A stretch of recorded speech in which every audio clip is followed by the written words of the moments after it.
to SDN Tech Forum. Today I'm very excited to introduce a new playlist called Internet of Things. This is a very exciting topic, and let's see what we have in agenda. So we will see what is an IoT, we'll see why IoT, and then we will double click or take a deep dive into IoT components, like what are different sensors, what are different actuators, and after that we'll see what are the different IoT protocol other than what we generally use within internet. What are the new protocols which fuel the growth of IoT?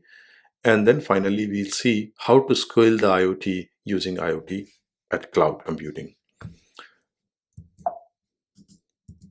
So why IoT? Let's understand why IoT. And I have this white paper from Cisco. It was surveyed few years back, but still very relevant. The number of devices connected to IP network will be more than 3 times the global population by 2023. An M2M connection, that is machine-to-machine connections, will be half of that global connected devices. That means you can see this M2M communication, which is part of IoT, that will be half of whatever is connected or how many devices are connected using IP network. More than 7 billion, I think this data has already increased, more than 7 plus billion connected to IoT devices today. And this number is expected to grow by 22 billion by 2025, not too far. I have this link here. It will be available in descriptions. You can go and read this white paper. Very interesting white paper. So I recommend you to go and read this white paper. So now, we know that there is a big push for IoT or IoT connected devices. What are the things which are driving the growth of IoT? Here on my screen, you can see multiple protocols or multiple solutions like LoRa Alliance, CoAP, MQTT, our good old Bluetooth, which is now available as a Bluetooth low energy, because these IoT devices are very constrained devices, and we will talk about those constraints in subsequent videos. And they may use different different connection protocols like 802.15.4, which is low data rate but low power as well. We have Thread, newer protocol like Thread, Zigbee, which has its own ecosystem. So some are independent and some are proprietary solutions, but still very much in use for IoT growth. And we will talk about all these things, MQTT, CoAP, LoRa, everything in our crash course. So what is an IoT? The formal definition of Internet of Things describes the network of physical objects called things. So it can be anything that are embedded with sensors.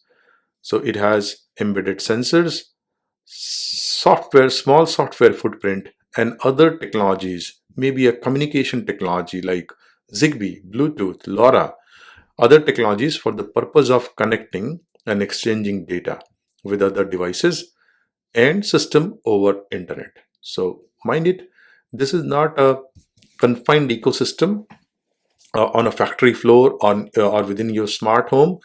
You take this information which is confined within your home, within factory, and take this data all the way to internet and run some business processing. These devices range from ordinary household objects like smart lights, doorbell, smart locks, to sophisticated industrial tools like PLCs, SCADA, your manufacturing systems, and so many. So IoT use case, this is my definition of IoT. IoT is a connected network of things that can exchange information without any human intervention and use this information to perform a business logic. Obviously, as a human being today, you have to write that logic, and that logic writing can be automated as well. So that is a part of configuration management, and we will talk more about configuration management and automation in Python for network engineering playlist. So if you are interested, go watch that. But today, major use case of IoT is making everything smart, and that's what our uh, flyer says: everything connected, everything smart. So, what can be smart? Your home can be smart, your lawn can be smart, smart transport, smart power grid, smart cities, smart oil rigs, and industry floors. So, everything, when they are connected, when they have the logic built in, we call them smart. All right. So, now what I'm going to do to give you some tangible benefit or uh, entice some interest, I'm going to play a video. This is the video of automatic watering plant. Please watch the video and we will come back and talk about that uh, in a minute. Thank you. This is a pre-demo setup, and as you can see, we have power connected here via battery, and we'll keep this power on. So battery is going to supply DC 9 volt, and then we have two breadboard. One is catering the relay and ultrasonic connector, and then on the second breadboard, since it is going to close to the potting soil and water, we are using second breadboard, and that's where we have a resistive soil moisture sensor. Right, right now it is outside. It's not sitting inside the soil.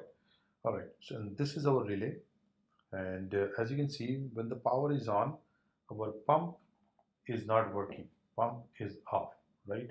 And relay uh, GPIO is low, and this is our microcontroller Raspberry Pi. Right. Now I'm going to start the Python code. Python 3 water pump.py.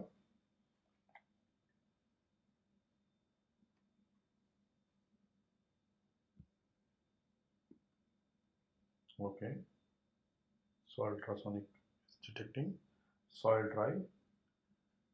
Now it should start the pump.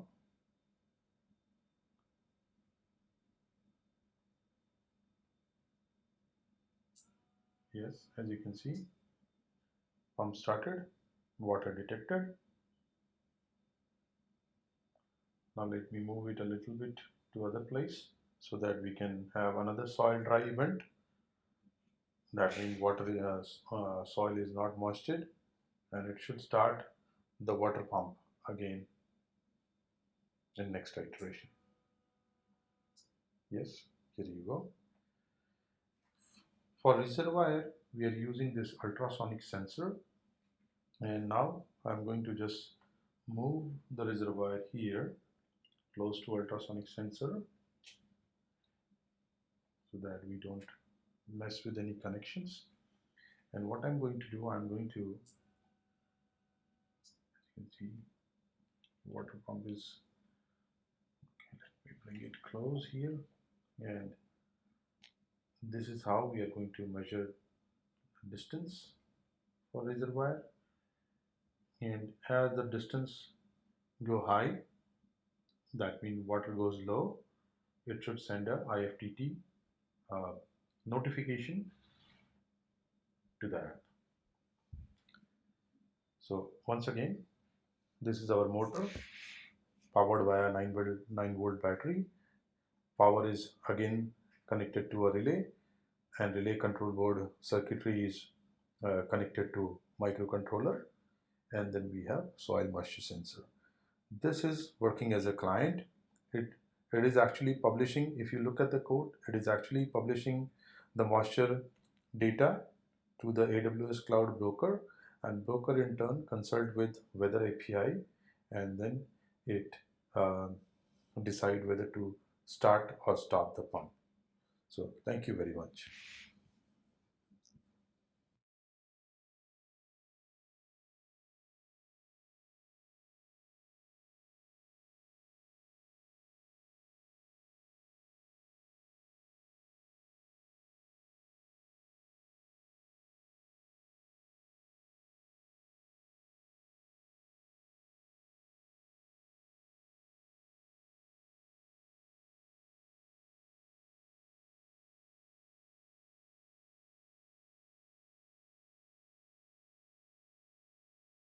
That was pretty cool, isn't it?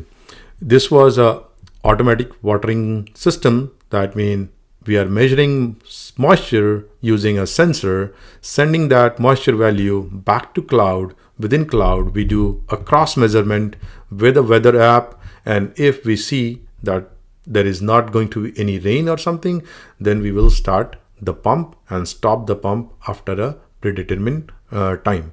So this series is going to be very hands-on. We will talk about a lot of sensors, actuators, different protocols. At the same time, we'll see how to work on IoT cloud from different vendors, some free, some paid. And so I'm very excited. If you're excited, go ahead, order your kit. The link is in description and follow along with me. I'm going to provide all the codes and everything on my GitHub page. It's available to download for you. And we'll talk about a lot of exciting protocol like MQTT, LoRa, CoAP, various sensors, actuators, and we will end up building something tangible for you at home. So if you have any questions, any comments, please write that in descriptions, and you can always send me an email at sdntechforum.gmail.com. Thank you.